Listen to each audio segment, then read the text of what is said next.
being on some chill. We go Number 5. to 100 real quick, real quick. Whole squad on that real 0 to 100 real quick, real quick, real quick. Welcome to your favorite weekly listen, the $5 Multi Podcast. You're back with your number one Usho Cal, aka Lisi, aka Israel Folau. All of these legs have been dying and these multis failing in a short period. Do you think it's a coincidence? I'm here with Willie.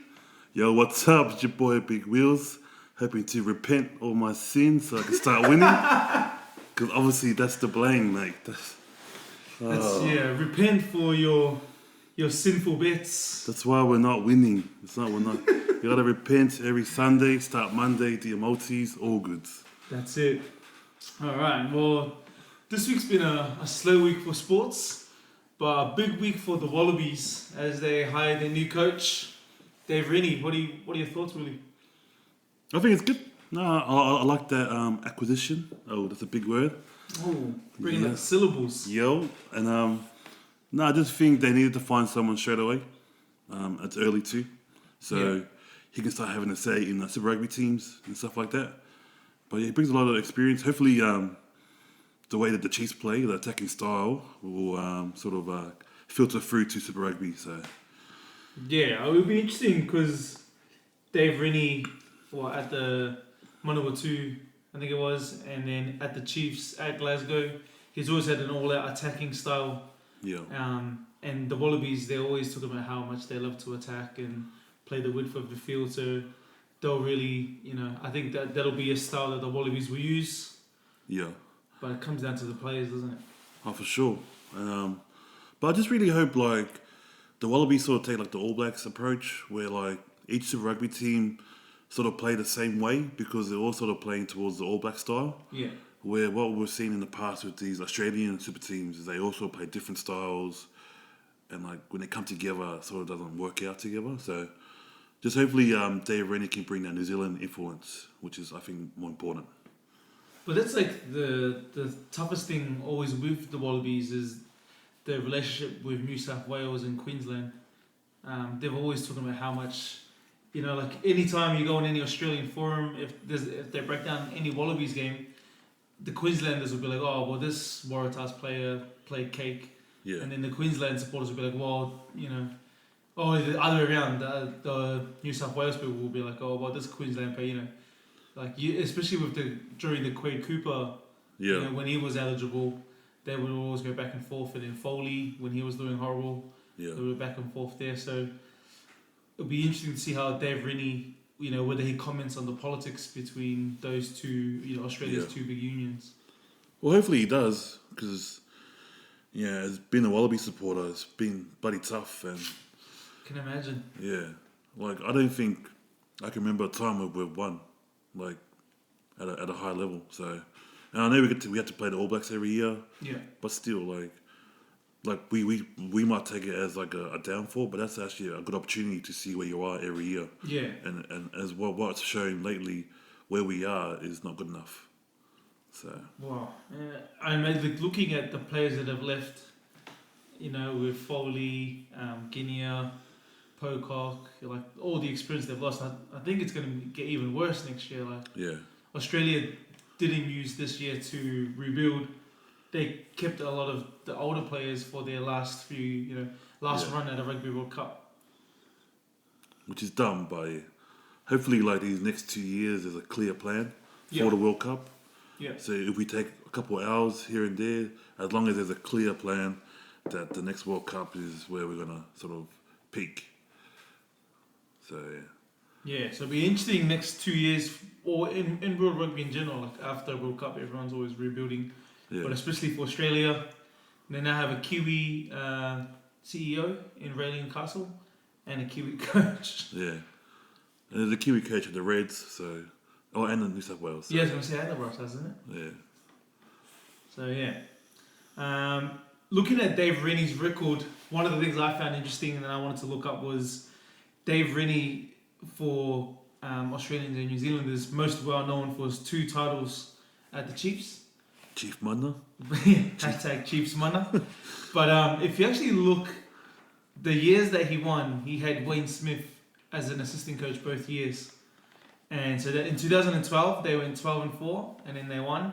2013 they went 12-4 in the regular season again and they won the title. And then Wayne Smith left, and then in the 2014 season he won he went 8-2-6, so 2 draws. They finished 5th. 2015 he went 10-6. They finished 5th. 2016 they went 11-4. They finished 6th. And in 2017, as last year, they went 12-1-2, and they finished 6th. 12-1-2, finished 6th. Yeah. Oh wow. So they, like, the years that he wasn't with Wayne Smith, he had no semi-finals and obviously no titles. What are you trying to say? Is Wayne Smith the key? Should the Wallabies have hired Wayne Smith? They can't afford Wayne Smith. Well, I think Wayne Smith is like everyone went after him at some point, and he didn't take up any gigs. So yeah, I think Wayne Smith was the real mastermind in those years. Yeah, because the Chiefs have always had like a good squad. So what sort of will make them win is good coaching. So I guess I'll be interested to see what Rennie can bring on his own.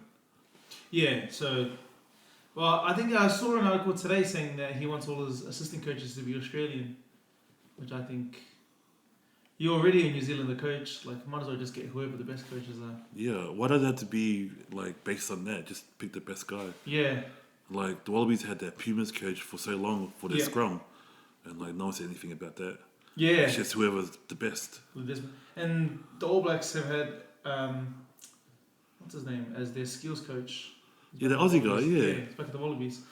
So it should always just be whoever's the best. Yeah. I like what he mentioned, because he was at the All Blacks for so long. He had come back with the Wallabies or helped out in Australia rugby. Yeah. And just said the skill level between the two countries is so like wide. Like the Kiwis just do everything like a lot better, like the basics. Yeah. Yeah, and that's something we've sort of harped on about, is the All Blacks always practicing the basics. Yeah. Like they never neglect that, like even at the most elite level. Yeah. Mick Byrne, that's who it was. I just looked it up, but I made it out like I remembered it. Yeah. So yeah, Dave Rennie would be good to see. When is their first game? I'm gonna look it up now. It'll be the June tests. So the Wallabies, I mean, I just looked up 224 days away. They're playing Ireland. Yeah, it's a big game. That'll be a good series. Yeah. But Ireland, they'll be in a massive rebuild as well, because they've lost Joe Smith. Why have they lost him? He doesn't want to coach anymore. Oh, okay. He said his son was sick. Oh, fair enough. So he wants to take time off to look after his son. His son has. Yeah, because his name wasn't mentioned with the All Blacks coaching gig. I think they asked him to. Remember how they contacted like 24 coaches? Yeah. But he took his name out straight away. Yeah, his son has epilepsy, and he at some point, I think he beat it, had a brain tumor as well. That's annoying. Yeah. So. If you're Joe Smith. Well, hopefully his son has got epilepsy, so I think that you're just always dealing with that, that's not something that goes away. Yeah. Hopefully, that he gets that under control and manages that, and somehow Joe Smith finds a way to coach again. Alright, that's Dave Rennie. Obviously, we alluded to it in our intro, but yours, I've never supported this guy, but I think you have many a time. Israel Folau, blaming the bushfires on events that have happened in recent past. Well, what else could it be? It's never hot in Sydney. No, and Australia's never had bushfires before, so... Like, I don't get it, like...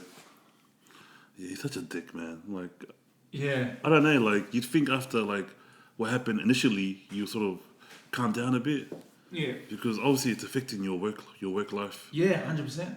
Like, in your... Like, this money that you sort of already accumulated, it's not going to last forever, so... Yeah. You need to keep trying to find work. doing the work for the Lord. It's not going to pay him. Well, he's doing the work for the Lord, or his Lord. I'm not sure if it's everyone's Lord, as well as trying to get money off the ARU.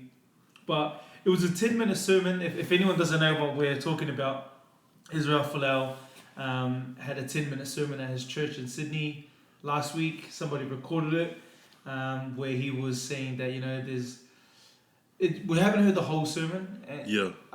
But the pieces that we have heard, there's a bit where he says, you know, like, there's things that have happened in Australia in the last few years, and then as a consequence, you know, we've had bushfires, which have been, like, they're saying that the conditions are as bad as it was for Black Saturday, so it could be more damaging.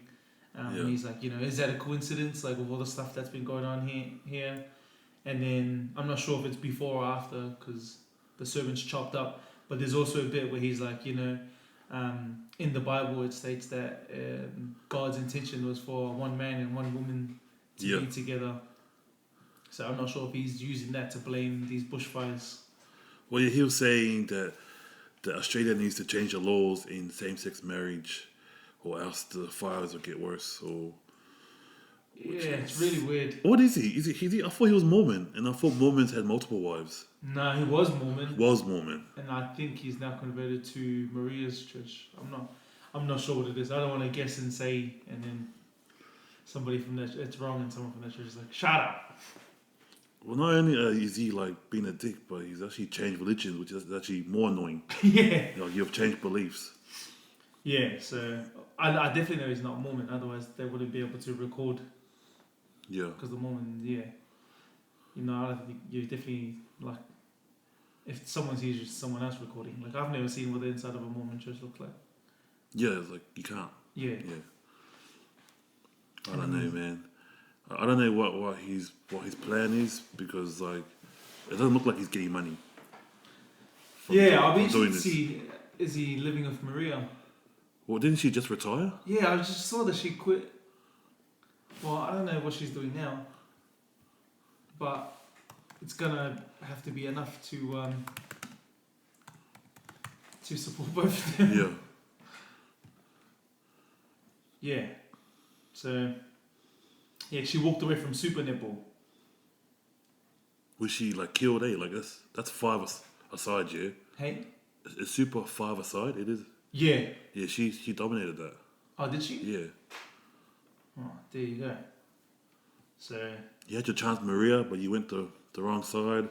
Went with the Toko. Should have went with the Uso. Should, you know, we could have been a thing, Maria. Yeah. But unlucky for you. Don't believe those rumors. Like, Tongan's don't have bigger bookies. Alright, don't believe that, okay? Wow, that's where you wanted to take it. Yeah. Alright. Something that I saw on the weekend that I felt a little bit bad about, because on the pod I was saying Tua Tango Vailoa, we're going college football. Yeah. I said, bro, you need a tank. Yeah. So you can go to a good team. What happens? The man has a broken hip. Which you're like happy about, eh? I mean, like, I'll caveat that by saying, like, if he's able to make a full recovery, at some point, then I'll be happy. Yeah. But if he's like, they keep comparing him to Bo Jackson, who had to retire from like all the hip complications that he had. But the positions are like very different. But they're saying with the injury, they thought it was similar.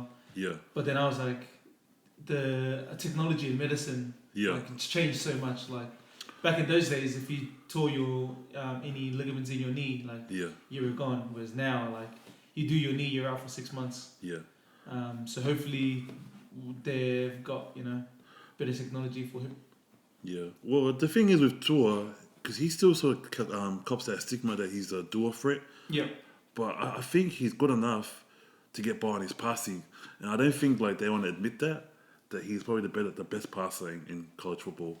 So they reckon like the hip injury will affect his ability to run. Yeah. But I think he's good enough to be a pocket passer. Because he's throwing guys open. Yeah, 100% I agree. With the passing, he's always leading guys with the pass. Yeah. There's something I'll be interested like when the snaps that the replacement has taken since Tua was injured, or I mean all year when Tua was not on the field. Yeah. Like, does Jerry Jeudy now still look as good? Nah. Yeah. See, so Yeah. it'll be interesting to see how the draft pans out and how much the media, like, how much weight do you think the NFL team executives take in, or the media? I think quite a lot. Like, I've probably more experience in NBA drafts, but like a lot of media attention with the Doncic and Trae Young. Like, no one wants to admit that European basketball is like quite good. Yeah. So they didn't really rate Luka, and like, the media didn't rate Luka as like a number one pick. But what we're seeing now is that he's just dominating. 100%. So I think the media does have a big impact on football. Yeah. And basketball, and I think they have a big impact on Tua, which for me I'm quite happy with, because if he drops down to like what I'm hearing is like the Steelers or the Bears or the Titans. Yeah. Like either as their focal point or as a backup plan. Yeah. Like, I think that's good. Yeah, because like I think you were saying to me earlier today, he's going to be out for 6 months. Yeah. And then even then, it's not like he's going to be back to full form. So Yeah. his rookie year is going to be like I highly doubt he'll come in and start a game at all next season. So I think it'll be more of a project for a team that's looking for a quarterback long term. Well, what I really want, and I don't know if it will happen, but because the Steelers, they only have 1 or 2 years left of Big Ben. Yeah. So if you can get Tua in as a backup quarterback, learn underneath him, would that be like the best like sort of development, like for Tua to come in as a backup? But yeah, because they know that he's good enough to start. Yeah. But just develop him like they did with Mahomes. Yeah. Like, don't start him straight away. Just usually with those really gun quarterbacks, they don't come in as like right away starters. Like obviously Tom Brady, the GOAT, he didn't come in as a straight away starter. Yeah. Patrick Mahomes was he was on the bench for a bit. Yeah, for Alex Smith. So that's my ideal situation, that he gets drafted to the Steelers. Yeah. So he can have that Samoan duo with my boy. Yeah. Also Juju, who's also injured, but all goods. But Juju, he's got the best NFL channel of any athlete. NBA, NFL. Yeah. Not rugby though, because Artie. Nah. Oh, yo, shout out to Artie. I haven't listened to his pod with Duplessis, but I really like Duplessis as a player. I reckon. What does he play? 7. He's a episode, That's why I said in last week's pod I want Duplessis at 7 and then Artie at 8. Oh, I did remember you saying you wanted Artie 8, but I forgot who you said play 7. That'll be good. Yeah, looking forward to that. In terms of Tua, I love him to go Steelers. When I'm looking here at the teams, who would I want him to go to other than Carolina Panthers? Because he's not going Carolina. Because it'd be like a mediocre team, not like a great team. It'd be like the team in the middle of the pack. Actually, Carolina's in the middle of the pack. Yeah, and so is like the Bears and Titans. Yeah. The Bears, he won't go Bears because Trubisky's still got. He's only been this is his second year. They should do what they did with Rosen after his first year. Not good enough. Get rid of him. Jaguars, Chargers. They're 4-7 at the moment. Yeah. Lions are 3-6. Cardinals, they just got a new quarterback. Falcons, I've already said Matt Ryan's on one of the biggest contracts. Yeah. So Stafford. Matt Stafford's on a big contract. Oh, I thought he was on his way. How much longer does he have? About 2 years. Oh, no. Alright, so we will keep with the updates on Tua, because I'm really interested to see where he ends up. Speaking of Samoan players in the NFL, Jordan Mailata, have you looked up what he's been up to lately? I haven't. I've only seen like a little bit. There's not really much on YouTube, but I see he's on the IR. Yeah.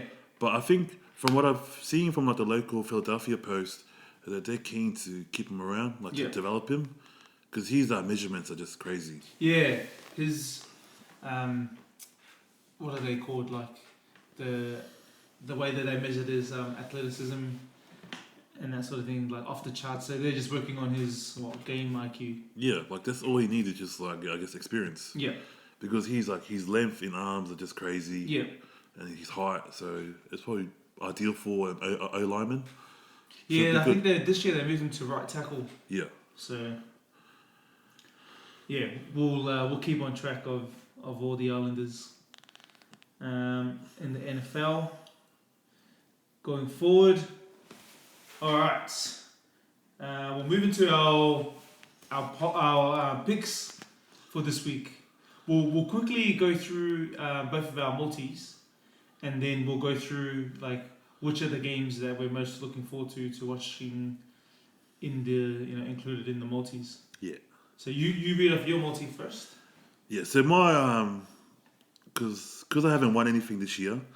You haven't what? I haven't won any multis or any bets this year. How much have you won? 0. Oh. $0. Oh my gosh. So look, I've made my bet, but these are not the games I want to talk about. But like I've gone for like easy wins, I guess. Okay. Just to get on the board, Okay. And like heading towards Christmas, gotta help the people make some money, at least something, at least. How thoughtful of you. Yeah, like it's getting towards busy period. Let's help the people out. So, look, I've gone NBA, NFL, 4-3. So, my 4 NBA games, I went with Detroit Pistons over Atlanta Hawks. I did a home team. Brooklyn Nets over Sacramento Kings. Lakers over the Thunders. And then the Mavs over the Cavs. That one rhymes, so it has to work. Cool. And then I went Raiders head-to-head over New York Jets. Detroit Lions over Redskins. And I went Browns over Dolphins. So all up, look, there's 7 legs. The odds are 11.72, paying out $58.62 if you put in a massive $5. So look, it's not a big return, but it is a return. That's the strategy. This need week. our return. Yeah, because we can build from that. Because next week, when you win that 50, put 50 on the next multi. There you go. That's how you build your Christmas money. That's okay. Yeah. All right, I like your strategy there. I'll go with my one. I've actually come up with a new strategy this week as well. What I've done is every week I always bet pick the line. Yeah. So I'm not sure if everyone remembers, but when you pick the line, you're basically picking a handicap. So for example, the Lakers this week I've gone -4.5. What that means is at the start of the game, if the Lakers start with -4.5, do they still win the game? So if they end the game, for example, they're on 105 points and the team that they're playing, OKC, is on 100. If you -4.5, they'll have 100.5, which is still more than 100. So they still would have won. Yeah. So in that example, they cover the line. So I always pick the line, and then what I've done is I've gone on a few different websites where people vote on whether they think a team's going to cover the line or not.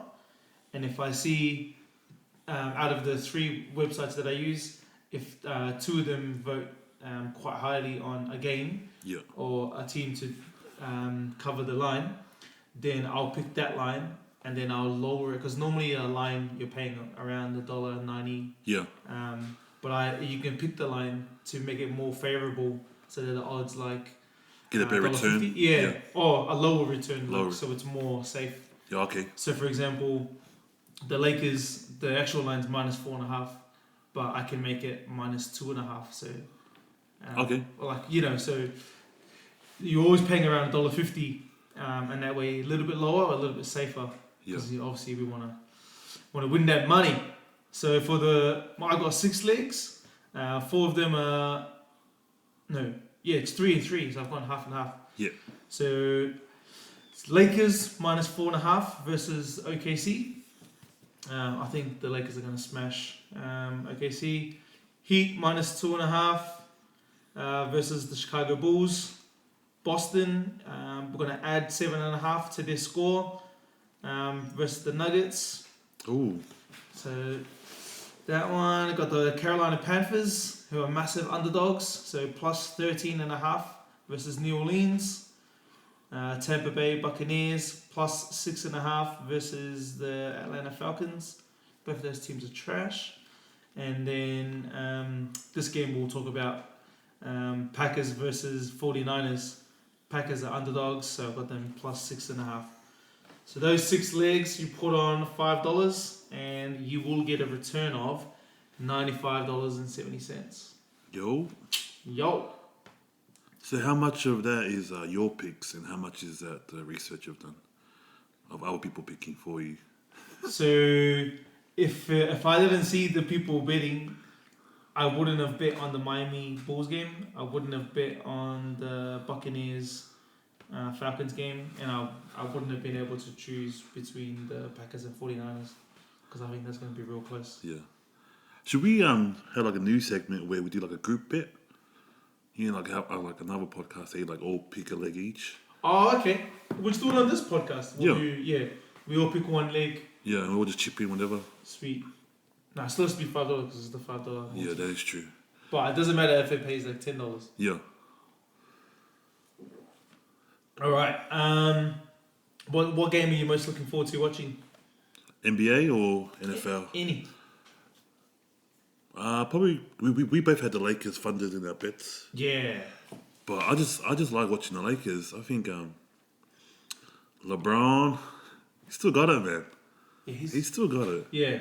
And like, I just seen that clip. Like they always like throw back it, like the clip where he says, "If I want to be scoring champion, I can be scoring champion." Yeah. And like the fact that he obviously can, but he chooses not to because right now he's leading the league in assists. Yeah. Which is crazy. And it just shows like if he wanted to lead in assists in other years, he could have. Yeah. But, like he always does what the team needs. Yeah. And it looks like this year with Rondo playing like restricted minutes. Yeah. No sort of clear point guard because Quinn Cook's not ready yet. I don't think. Yeah, no, I would agree. Yeah, so yeah, it's good. I think what LeBron's doing is fucking amazing. And year 17, still the king. Still the king. Still the king. He his achievement they got this week. Obviously, he breaks records almost on the weekly, but this week he finally got a triple double against every single team in the NBA. Which is amazing. That's crazy. Yeah. But his triple doubles are like they come at good times. Like they're not like stat padded triple doubles. Like they needed him to do a triple double last week because no one was performing that well. Yeah. Where because you got like Westbrook, they're getting triple doubles and it's just like meaningless. Yeah. Like does it affect games? Like no, it 100%. doesn't. It needs to sort of convert to wins. Yeah. Like there's no use having triple double when your team's trash. Yeah. Or you're not winning. You're not winning. Yeah. So yeah, he's leading in assists at 11.1 assists per game, which is crazy. But I found their biggest change this year has been their defense. Yeah. Obviously, they let go of a few of the young players last year, but this year, Anthony Davis is like second in the NBA in blocks per game. Yeah. And he's another one that I think if he wants to can lead the league in like rebounds. Yeah. If he really wants to. I think his game's it's just crazy to me because he can play outside and inside. Yeah. So, but yeah, I really like their team, the Lakers makeup. I didn't like at the start. Yeah. Because I didn't think Dwight Howard would be as good as he is now. Yeah, Dwight Howard is having resurgence sort of. It's not like crazy, like numbers good. It's just like doing his part good, which is what you need when you got two superstars. You just need guys to do their roles. Yeah. And even though it might sound like mediocre, but every team needs it. Yeah, you need role players. Yeah.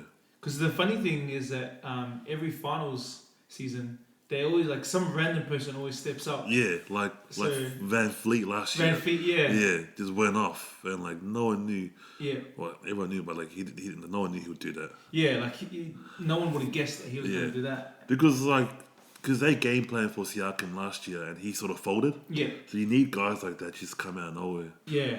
And even if it's just like a game or two, it matters. So, yeah, the Lakers and OKC, I hope they get smashed because OKC killed my multi last week. I want to know what's happening with my Marvels or Steven Adams. He's Dog also. Yeah, but there's been a lot of trade talks and Like, it looks like they don't want him there in regards to his contract because he's on like 4 years, 100 mil, which is not that big, but Well, they're tanking, but they're still like paying a lot of money. yeah, Well, they got Chris Paul. They should be trying to get rid of that contract. yeah. That's the real trash contract. That's the worst contract in the NBA. Who gave him that? The Houston Rockets gave him that contract. Yeah. Yeah. But it was like I always said that because he was coming towards the end of his career. Yeah.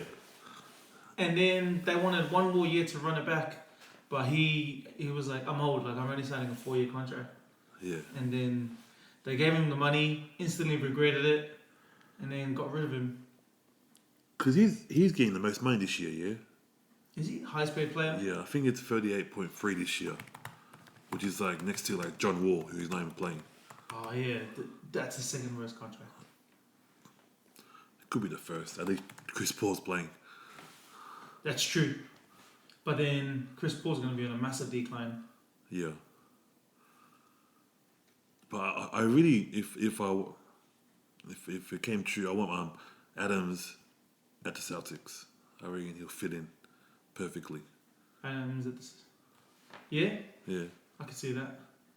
Because he doesn't like the attention. He just wants to go in, do his part, and Celtics have rookie centers apart from Cantor, who's he's actually like trash. Really, I think he's good I think he has for finals. Is he? I don't know. He always comes in the clutch. Yeah. So I just looked up who's the highest paid players this year. Curry's number 1. He's making 40.2 million.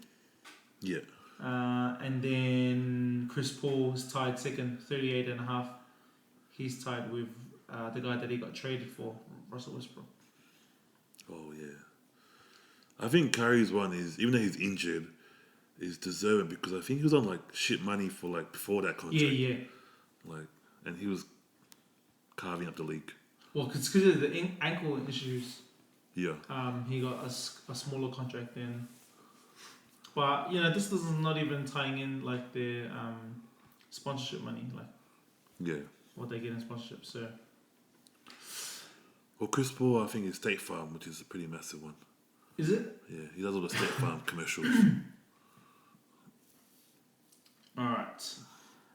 The other game that I'm looking forward to is the Battle of the NFC Giants. This is in the NFL, Green Bay versus San Fran. In San Fran, eh?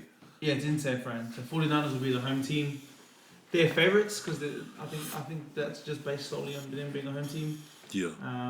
Because usually Green Bay is quite cold and like windy and shit. Yeah, it's hard to play in Lambeau. But I actually looked up the 49ers. They have a real tough schedule. So they play Green Bay, who's first in the NFC North.